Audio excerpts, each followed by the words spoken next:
Today on this program, Gary Cohn, National Economic Council Director. He talked about the possibility of the top of the corporate tax rate being lowered to 22%. Well, making it 22% as opposed to 20%, that would make room for some state and local tax deduction. Roll that tape.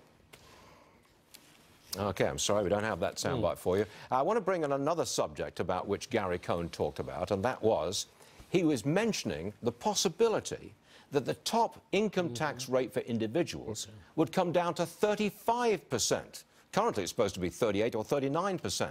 This will be a way of allowing people in high tax states to mitigate the adverse effects of losing the state and local tax deduction. Bring it down to 35 as opposed to keeping it at 38. That gentleman right there is Dan Holler, Heritage Action for America Vice President. And sir, I'd like your reaction to this discussion of bringing the top rate down to 35%. You'd love it, wouldn't you? Yeah, I mean, I think one of the things that we've seen throughout this process is that Republicans were put in a box. Some of that was because they have some members of the House and then members of the Senate that don't want sweeping rate reductions. Others are sort of the budget rules that they have to comply with. But in the course of this conference, if we're getting the marginal rates further down and we're not doing bad policy to cause that, that's an encouraging thing. And hopefully the conference makes the tax plan more pro-growth, let people keep more of their money. That would be a very good thing. How about the corporate tax rate going to 22% for whatever reason? How do you feel about that?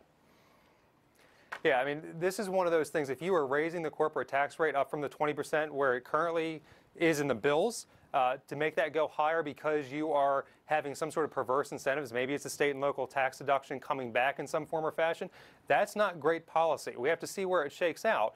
But there's concern here by going to conference, doing a lot of this stuff sort of that we get pieces of rumors on, is that we're making some bad trade-offs. So hopefully that's not the case. Hopefully they're working to bring the rates down for everybody across the board without sacrificing some of the good policy gains that were made throughout the process. Okay, Dan, we've got, what, roughly 3% growth in the economy right now. We've just got a pretty strong jobs report. We've got tax cuts that will kick in, we think, early next year, and an infrastructure plan coming. You think we can get to 4% growth next year?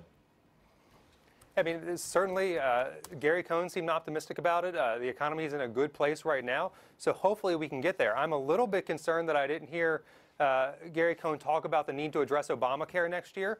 If there's one thing that's going to hold back sort of economic prosperity and security for middle-class Americans, it's that Obamacare is going to continue to hang over their head. So I think we really have to get that addressed in the early part of next year if we want to see sustained growth and economic security in this country. The individual mandate is going to go, isn't it? The individual mandate is going? Yeah, the individual mandate is going to be wiped away in the tax bill, and that's a very good thing.